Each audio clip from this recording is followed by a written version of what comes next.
علی بھی اگلا سوال ہے، میں نے آپ کے مشورے پر قرآن حکیم کے ساتھ ساتھ مشکات المصابیح کی احادیث کا مطالعہ بھی شروع کر دیا ہے۔ اسی حوالے سے ایک کنفیوژن ہے کہ مشکات شریف میں صحیح مسلم کے حوالے سے ایک حدیث ہے کہ نبی صلی اللہ علیہ وآلہ وسلم رکوع اور سجود میں قرآن پڑھنے سے منع فرمایا، جبکہ اسی رکوع والے چیپٹر میں سنن نبی داؤد کے حوالے سے ایک اور حدیث ہے کہ جب آیا مبارک اعوذ باللہ من الشیطان الرجیم فسبح بسم ربک العظیم نازل ہوئی تو آپ صلی اللہ علیہ وسلم نے فرمایا اسے اپنے رکوع میں پڑھا کرو، اور جب سبح اسم ربک الاعلی نازل ہوئی تو آپ صلی اللہ علیہ وسلم نے فرمایا اسے اپنے سجدوں میں پڑھا کرو۔ پلیز دونوں حدیث کی بائی وقت عمل کرنے کا طریقہ بتا دیں، شکریہ۔ دیکھیں یہ دو احادیث جو ہے وہ بیک وقت عمل ممکن ہے۔ جو یہ مسلم شریف کی حدیث ہے نا کہ نبی صلی اللہ علیہ وآلہ وسلم نے رکوع اور سجدوں میں قرآن پڑھنے سے منع فرمایا ہے، بالکل صحیح حدیث ہے مسلم شریف میں۔ اس کے آگے بھی الفاظ ہیں، آپ علیہ السلام فرمایا کہ رکوع جو ہے یہ اللہ کی عظمت کے بیان کے لیے ہے، اور سجدے میں تم اپنے رب سے دعا کیا کرو، تمہاری دعا قبول ہوگی۔ اور ایک اور حدیث ہے صحیح مسلم میں کہ بندہ اپنے رب کے سب سے زیادہ قریب سجدے کی حالت میں ہوتا ہے، لہٰذا سجدے میں خوب اپنے رب سے دعائیں مانگا کرو۔ اور بخاری مسلم میں حدیث ہے، اما عائشہ کہتی ہیں کہ نبی علیہ السلام رکوع اور سجدے میں یہ پھر دعا مانگا کرتے تھے، سبحانک اللہم وبحمدک، سبحانک اللہم ربنا وبحمدک اللہم اغفر لی۔ اس میں اللہ کی تسبیح بھی ہے اور مغفرت کی دعا بھی ہے اپنے لیے۔ اور مسلم شریف میں ایک حدیث ہے کہ نبی علیہ السلام رکوع اور سجدے میں پڑھتے تھے سبوح قدوس رب الملائکۃ والروح۔ اور مسلم شریف میں ایک اور حدیث ہے کہ نبی صلی اللہ علیہ وآلہ وسلم رکوع میں پڑھتے تھے سبحان ربی العظیم، اور سجدے میں پڑھتے تھے سبحان ربی الاعلی۔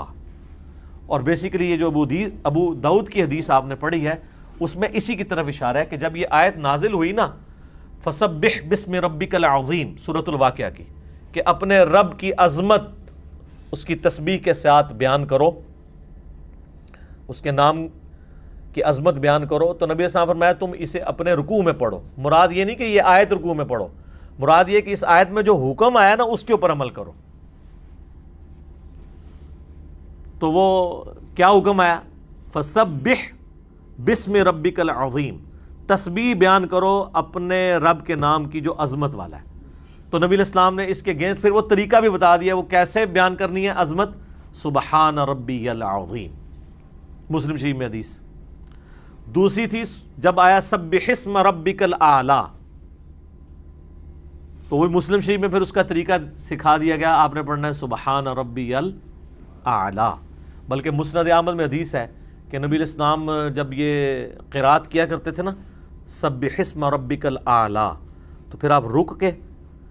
تو پڑھا کرتے تھے سبحان ربی الاعلی، پھر آگے سورت شروع کرتے تھے، یعنی اس پہ ایکٹ کرتے تھے۔ مسلم شریف میں ایک اور حدیث ہے کہ صحابی کہتے ہیں کہ نبی علیہ السلام کے ساتھ میں ایک دفعہ نماز کے لیے کھڑا ہو گیا، رات کی نماز تھی۔ پہلے تو رات کی نماز ہی ہوا کرتی تھی نا، 5 نمازوں کا شیڈیول تو مدینہ شریف میں ہے، رات کی نماز پہلے فرض تھی اس اعتبار سے کہ نماز تو پڑھنی ہوتی تھی نا، قرآن اسی میں لوگ سن کے تو یاد کیا کرتے تھے زبانی۔ تو صحابی کہتے ہیں میں نبی علیہ السلام کے ساتھ کھڑا ہوا تو آپ صلی اللہ علیہ وآلہ وسلم نے جب قرات شروع کی، پہلے سورہ بقرہ مکمل کی، تو کہتے ہیں میں نے کہا کہ اب رکوع میں جائیں گے، پھر آپ نے سورہ نساء شروع کر لی، کہتے ہیں وہ بھی ختم ہوئی۔ تسی کی سمجھ رہے ہو ایک کنی ہڈی ہے سورہ نساء تے سورہ بقرہ، کہتے ہیں تو جب یہ مکمل ہوئی نا تو میں نے کہا کہ اب رکوع میں جائیں گے، پھر آپ نے سورہ ال عمران شروع کر دی۔ اچھا اس سے یہ بھی پتہ چلا کہ ترتیب آپ بدل بھی سکتے ہیں صورتوں کی، کیونکہ ویسے قرآن میں مصحف کی ترتیب میں آل عمران پہلے ہے، 6.5 پارے آلموسٹ آپ نے پڑھ دیے، اس کے بعد آپ رکوع میں گئے۔ وہ صحابی کہتے ہیں کہ جتنا آپ نے قیام کیا تھا نا اتنا ہی رکوع کیا، اتنا ہی قوما کیا، اتنے لمبے لمبے سجدے کیے۔ ٹھیک ہے، تو اس میں پھر الفاظ ہیں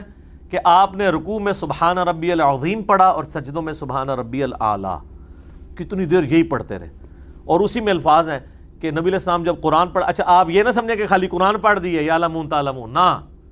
ترتیل سے سورہ بقرہ، نساء اور آل عمران پڑھی،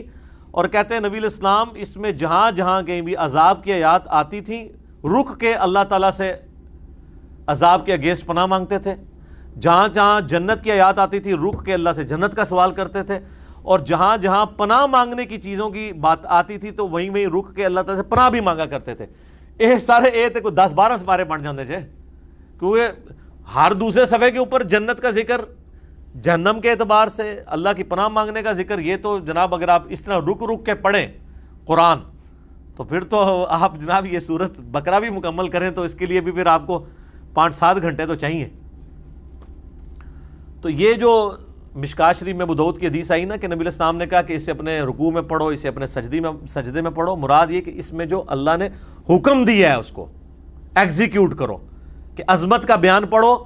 اور اللہ کے اعلیٰ ہونے کا بیان پڑھو، اور وہ نبی علیہ السلام نے کلمات خود سکھا دیے، سبحان ربی العظیم اور سبحان ربی الاعلیٰ۔ ابو داؤد ترمذی ابن ماجہ میں ایک حدیث یہ ہے کہ نبی علیہ السلام نے فرمایا کہ 3 سے کم دفعہ تسبیحات نہ پڑھو، سبحان ربی العظیم اور سبحان ربی الاعلیٰ۔ اس کی سند کمزور ہے، لیکن اس کو سپورٹیو المصنف ابن ابی شیبہ میں ایک تابعی کا قول موجود ہے کہ 3 سے کم تسبیحات میں نماز نہیں ہوتی، لہٰذا اس کو بھی ایک سپورٹ حاصل ہو جاتی ہے۔ کم از کم 3 تسبیحات، تینوں سبحان ربی العظیم بھی ہو سکتی ہیں، ایک سبحان ربی العظیم ہو جائے، دوسری پڑھ لیں سبحانک اللہم ربنا وبحمدک اللہم اغفر لی، اور تیسری پڑھ لیں سبوح القدوس رب الملائکۃ والروح، تو ٹوٹل یہ بھی 3 تسبیحات ہو جائیں گی۔ اور آپ اس سے زیادہ بھی پڑھ سکتے ہیں، وہ سنن نسائی اور ابو داؤد کے اندر حدیث ہے نا، انس بن مالک کہتے ہیں کہ میں نے رسول اللہ کے بعد صلی اللہ علیہ وآلہ وسلم شاذ و نادر کسی کے پیچھے نماز پڑھی ہے کہ جو بالکل اس طریقے پہ نماز پڑھتا ہو جس پہ نبی علیہ السلام نماز پڑھتے تھے، سوائے عمر بن عبدالعزیز کے۔ وہ کہتے ہیں عمر بن عبدالعزیز کے پیچھے میں نے نماز پڑھی ایسی، اور پھر انس بن مالک کہتے ہیں کہ عمر بن عبدالعزیز جو ہمیں نماز پڑھاتے ہیں نا، نبی علیہ السلام بھی ایسے پڑھاتے تھے۔ ایک صحابی تابعی کے بارے میں کہہ رہا ہے، اور اس میں آگے الفاظ ہیں کہ ہم نبی علیہ السلام کے پیچھے 10 دفعہ تسبیحات شمار کر لیا کرتے تھے رکوع اور سجدوں میں، 10 دفعہ سبحان ربی العظیم۔ یہاں تو جناب تھوڑی سی نماز لمبی ہو جائے تو وہ امام کے اوپر چڑھ دوڑتے ہیں مقتدی، ایسے ہی ہوتا ہے۔ یہ بھی مشہور ہے کہ طاق ہی ہونی چاہیے تسبیحات، ٹھیک ہے، وہ بخاری میں حدیث ہے کہ اللہ طاق ہے، وطر ہے، اور وطر کو پسند کرتا ہے،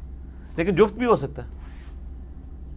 یہاں جنازے میں بھی جھگڑا پڑا ہوتا ہے، صحیح مسلم میں ہے کہ نبی علیہ السلام نے جنازہ پڑھایا اور آپ کے پیچھے 2 صفیں تھی، یہاں ہوتا آج کل کا تو 2 کو توڑ کے 3 بنا لیتے ہیں۔ تو یہ 10 تسبیحات تو ایون ہے، تو ایون تسبیحات بھی ہو سکتی ہیں، حتیٰ کہ بخاری مسلم میں حدیث ہے دونوں میں، انس بن مالک کہتے ہیں کہ نبی علیہ السلام رکوع کے بعد اتنی دیر کھڑے ہوتے کہ ہم سمجھتے کہ آپ سجدے میں جانا بھول گئے، اور 2 سجدوں کے درمیان اتنی دیر بیٹھتے کہ ہم یہ گمان کرتے کہ نبی علیہ السلام دوسرے سجدے میں جانا بھول گئے۔ اور اس سے ایک اور رزلٹ نکلنے والا ہے جو دوسری حدیث ہے بخاری اور مسلم کی، کہ نبی علیہ السلام کا قیام اور تشہد، اس کو چھوڑ کے باقی ساری چیزیں برابر ہوا کرتی تھی، رکوع کے بعد کھڑا ہونا، سجدہ اور سجدوں کے درمیان بیٹھنا، یہ سب برابر ہوتے تھے اپنی لینتھ کے اعتبار سے۔ تو اگر قوم میں حضور اتنی دیر کھڑے ہو رہے ہیں کہ نیا بندہ یہ سمجھ رہا ہے کہ آپ سجدے میں جانا بھول گئے ہیں، تو پھر آپ سمجھ سکتے ہیں کہ رکوع کتنا لمبا ہوتا ہوگا، ٹھیک ہے۔ اور یہ جو اکثر لوگ کہتے ہیں نا نماز مختصر پڑھاؤ جی، نبی علیہ السلام فرمایا، وہ مختصر یہ نہیں جو آپ پڑھ رہے ہیں، مختصر یہ ہے کہ نبی علیہ السلام کی 4 رکعت کی نماز آلموسٹ 20-25 منٹ کی ہوتی تھی مختصر والی، اور فجر کی 40 سے 50 منٹ۔ وہ تو ایک صحابی نے سورہ البقرہ پڑھ دی تھی پوری کی پوری عشاء کی، تو آپ نے فرمایا کہ مختصر پڑھاؤ۔ یہ نہیں ہے کہ آپ کسی صحابی نے وہ جو کوئی 30ویں پارے کی سورت پڑھی ہے یا سورہ بقرہ کے 5 رکوع پڑھ دیے تو آپ علیہ السلام نے فرمایا کہ یہ مختصر کرو، نہیں۔ ہاں یہ ضرور ہے صحیح بخاری میں کہ نبی علیہ السلام فرماتے ہیں کہ بعض اوقات میں امامت کر رہا ہوتا ہوں نا، اور مجھے کسی بچے کی رونے کی آواز آتی ہے نا، تو میں اپنی قرات کو مختصر کر کے نماز کو مختصر کر دیتا ہوں کہ اس کی ماں پریشان ہو رہی ہوگی۔ آپ جو نفلی نمازیں ہیں جتنی مرضی لمبی کریں، صحیح مسلم میں حدیث ہے کہ نفلی نمازیں آپ جتنی مرضی لمبی کر کے پڑھو، لیکن فرض نماز مختصر۔ لیکن مختصر یہ نہیں جو آج کل پڑھا رہے ہیں، یقین کریں حنفیوں کی مسجد میں چلے جائیں، 5 منٹ میں زور کے وہ 4 فرض فارغ کر دیتے ہیں. ایٹ لیسٹ ظہر کی نماز 15 سے 20 منٹ کی ہونی چاہیے جو مختصر والی ہے, جس میں یہ ساری کوالٹیز ہوں. اب بتائیں نبی علیہ السلام جب یہ کہہ رہے ہیں مختصر نماز پڑھاؤ, تو کیا آپ خود اس پہ عمل نہیں کر رہے تھے؟ تو آپ کے بارے میں صحابہ یہ کہہ رہے ہیں کہ ہم آپ کے پیچھے 10 تسبیحات شمار کرتے تھے اور اتنا لمبا قوما شمار کرتے تھے, تو آپ علیہ السلام کے پیچھے وہ نماز پڑھ رہے ہوتے تھے نا. تو اس کا مطلب ہے آپ کی فرض نماز بھی ایٹ لیسٹ 4 رکعت کی نماز 15-20 منٹ کی ہوتی تھی, اور فجر اور عشاء تو لمبی ہوتی تھی کیونکہ اس میں قرآن زیادہ پڑھا جاتا تھا. یہ والی نمازیں نہیں جو آج کل پڑھ رہے ہیں, جس میں جناب وہ امام کو بھی جلدی ہوتی ہے اور مقتدیوں کو اس سے زیادہ جلدی ہوتی ہے, اور قرآن کی بھی رٹی رٹائی چند صورتیں چند آیات پڑھ کے تو کام فارغ کر دیتے ہیں, کیونکہ نہ پڑھنے والے کو پتا کہ میں کیا پڑھ رہا ہوں, نہ سننے والے کو پتا کہ قرآن میں کیا بیان ہو رہا ہے. ٹھیک ہے جی, جس طرح دے امام اس طرح دے مقتدی, ٹھیک ہے, کام لگے ہے لائی رکھو. ٹھیک ہو گیا. جزاک اللہ.